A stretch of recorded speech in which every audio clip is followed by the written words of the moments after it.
Hola, ¿cómo están? Bienvenidos a Códice Tlaxcala.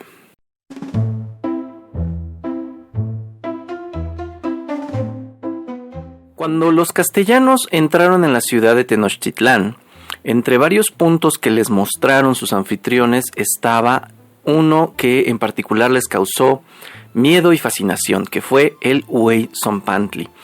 El Zompantli era una estructura en la cual en varios niveles de bastones horizontales se encontraban perforados o atravesados por las sienes un montón de cráneos de seres humanos. Los cronistas, tanto militares como religiosos, hablaron de este monumento y de la práctica que se llevaba para adornarlo con todos estos elementos, y decían que después de ser sacrificados a sus dioses, las personas en ocasiones eran parte de un ritual de antropofagia, es decir, se los comían de alguna manera, les cortaban la cabeza y la ponían en este lugar. Aquí en Tlaxcala, yo recuerdo siendo muy niño, a finales de los años 80, existía solamente un museo en toda la ciudad, que era el Museo Regional que está junto al convento franciscano. Este museo estaba muy enriquecido, pues tenía el acervo de toda la ciudad y contaba en su colección con varias piezas de distintas épocas de la historia de Tlaxcala. En el área de la época prehispánica, yo recuerdo de muy niño haber ido muchas veces a este museo, se encontraba una instalación muy bella que era un zompantli, muy pequeño, mediría si acaso 2 metros de largo y aproximadamente unos 50 de alto. Tenía nada más como 4 niveles de bastones así horizontales y unos 4 o 5 cráneos ahí.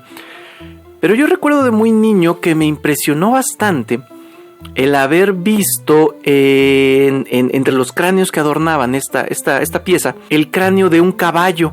Un caballo estaba allí, el cráneo del caballo estaba allí también en la empalizada, y uno de los cráneos incluso tenía puesto y atravesado por el metal el yelmo morrión de los exploradores castellanos. Yo vi esta instalación y me impresionó muchísimo. Muchos de estos zompantlis aparecieron en distintas zonas arqueológicas. Aquí en Tlaxcala lo encontraron en la zona arqueológica de Tecoaque, muy cerca de la ciudad de Calpulalpan. Pero el punto es que eventualmente la ideología conocida como corriente indigenista comenzó a poner en duda la veracidad de las crónicas castellanas con respecto al que encontraron en México Tenochtitlán. Decían que eran exageraciones, que los códices, las descripciones estaban más bien pensados para demeritar o denostar la cultura prehispánica. Comenzaron a decir que esto era falso, que no había existido un lugar como tal. Bueno, a pesar de que existían en otros lugares, se pensaba que si llegó a existir en Tenochtitlán no era tan grande. Esto comenzó a ponerse en duda, comenzó a creerse incluso, hasta el año 2015 en que pasó algo muy curioso. En el año 2015, en la calle de República de Guatemala, allá en el centro histórico de la Ciudad de México, inició un proyecto de preservación de un edificio virreinal. Y digo que es muy curioso porque en predios aledaños a este lugar, en años anteriores, estamos hablando desde más o menos los años 70, ya se habían hecho excavaciones y se habían encontrado varios vestigios que en su momento no supieron exactamente qué significaban. Pero para el año 2015 los arqueólogos ya sabían lo que se iban a encontrar en el predio al que iban a ir a intervenir. Entonces llegaron a trabajar en el edificio, pero no le hicieron mucho caso a la fachada, sino que se fueron directamente a las excavaciones. Y en los cimientos se encontraron con una columna, ¿sí? Una columna cilíndrica en donde estaban empotrados, de manera literal, ahí estaban los huesos de los cráneos de miles y miles de personas. Ellos ya sabían que allí se encontraba el Hueyzompantli, pudieron excavar y rescatarlo. Entonces se derrumbó la duda de que alguna vez este lugar haya existido, porque en las primeras investigaciones, en las primeras exploraciones que se hicieron, se encontraron miles, se habla de más de 10,000 restos humanos que se encontraron en este lugar. Entonces el discurso indigenista cambió. Pasaron de dudar de la existencia de este lugar a dudar ahora del simbolismo de este lugar. Es decir, decían muy bien, existió este lugar, pero no es para lo que los castellanos dijeron. Es decir, aquí se honraba a los guerreros que eran dignos de recordarlos por sus grandes hazañas heroicas en las batallas, ¿no? Sin embargo, las ciencias forenses, el estudio arqueológico y antropológico de la zona, pues da cuenta de que no solamente se trata de hombres, sino también de mujeres y de niños los que están allí, en este lugar.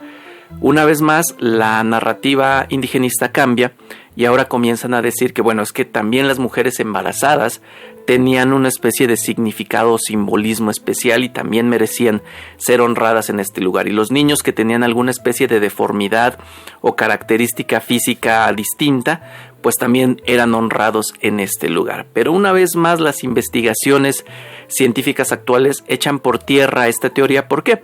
Porque se han encontrado que las personas que están en este lugar, los restos humanos en este lugar, no solamente pertenecen a personas que vivieron en la cuenca del Valle de México, sino en distintas regiones a lo largo del territorio mesoamericano. Entonces, teniendo en cuenta cómo eran los mexicas, pues es difícil que ellos honraran a extranjeros muy cerca o dentro de su recinto sagrado, ¿no? Ahora bien, también cabe preguntarse por qué, si las crónicas ya demostraron haber dicho la verdad con respecto al tamaño y la proporción, ¿por qué dudar ahora de las prácticas que se realizaban para adornar o para conseguir los cráneos que adornarían este lugar?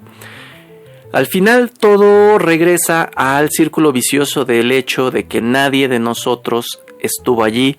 No podemos viajar en el tiempo y preguntarles a los sacerdotes o al emperador, oye, ¿qué significa este lugar? ¿Y de dónde sacas a las personas que van a parar allí, no? Y todas las personas son libres de creer en la versión que más les guste, una vez más, imaginándose que los paisanos de aquel tiempo eran incapaces de cometer estos actos, que eran virtuosos y muy pacíficos, o aquellos que piensan que pues sí tenían una idea de la guerra y del sacrificio arraigada en pues la exhibición de los enemigos derrotados, ¿no?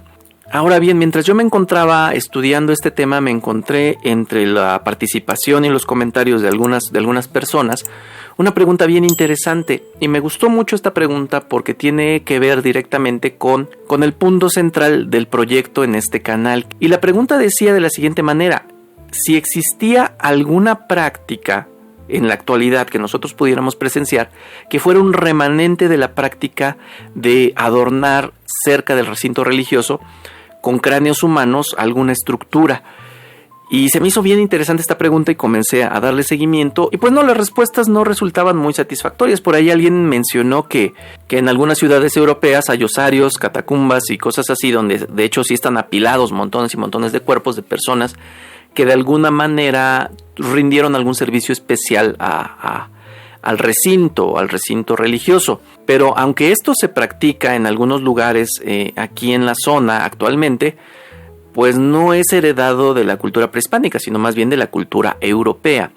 Entonces no, por ahí tampoco se convencían mucho las personas, ¿no?, de que esto fuera evidencia de que en algún momento se practicó. Es una pregunta interesante y se queda abierta aquí. Si tú conoces de alguna práctica que tú puedas decir, mira, esto se parece mucho a aquella situación, pues déjala en los comentarios. Pero mientras yo analizaba esto, llegué a la siguiente reflexión. ¿Qué actitud o qué orientación moral deberían tener un grupo humano que lo llevara a exhibir a sus enemigos derrotados de esta manera? Reduciéndolo todo a su mínima expresión, yo me encuentro con que debería ser una cultura donde esté muy arraigado el racismo y la discriminación. Y aquí se abre una pregunta bastante interesante que incluso puede tocar fibras sensibles. ¿Fueron o son los grupos indígenas racistas? ¿Practican la discriminación a un grado profundo con otros grupos? Bueno, esto es algo que muchos de nosotros no necesitamos estudiar en libros antiguos o viajar en el tiempo para descubrirlo. Muchos conocemos la respuesta porque lo hemos presenciado con nuestros propios ojos. Mira, cuando yo era muy niño, la primera ocasión que yo escuché la palabra indio como un insulto hacia otra persona o hacia otro grupo de personas fue en la comunidad en la que yo vivía, que se llama Chautempan, es un municipio aquí en Tlaxcala, para referirse a personas que viven en otro municipio muy cercano de aquí que se llama Contla. Y esto era muy curioso por una situación particular. que ambos grupos, sí, ambas comunidades tenían un origen muy parecido. Mira, te voy a mostrar el siguiente video en el cual te muestro a grandes rasgos la geografía del lugar para que me entiendas lo que voy a explicar a continuación. Bueno, pues aquí tenemos la montaña y esta franja que se alcanza a mirar aquí, esta que está aquí, todo esto que baja es Contla, ¿vale? Que a diferencia de Chautempan podemos ver que está detrás de esta loma, que está muy cerca, podemos llegar caminando en cuestión de más o menos media hora, pero el otro municipio pues está alejado allá. Entonces los de Chautempan bajaron de toda esta zona de las faldas de la montaña y se asentaron aquí. Por el contrario, los de Contla, que originalmente estaban regidos por el señorío de Tizatlán, pues fueron a asentarse en esa franja que se ve allá a lo lejos. Entonces, aunque ambas eran comunidades indígenas, pues los de por este lado conservaron su lengua, muchas de sus tradiciones, y los de aquí pues cambiaron muy rápido. La ruta que viene de Veracruz, que es toda esa zona de por allá, pues no iba a hacer nada de este lado de la montaña. Llegaban directo aquí a Chautempan y de ahí avanzaban hacia Tlaxcala. Entonces así es como está la geografía de la zona. Y pues de este lado tenemos la montaña.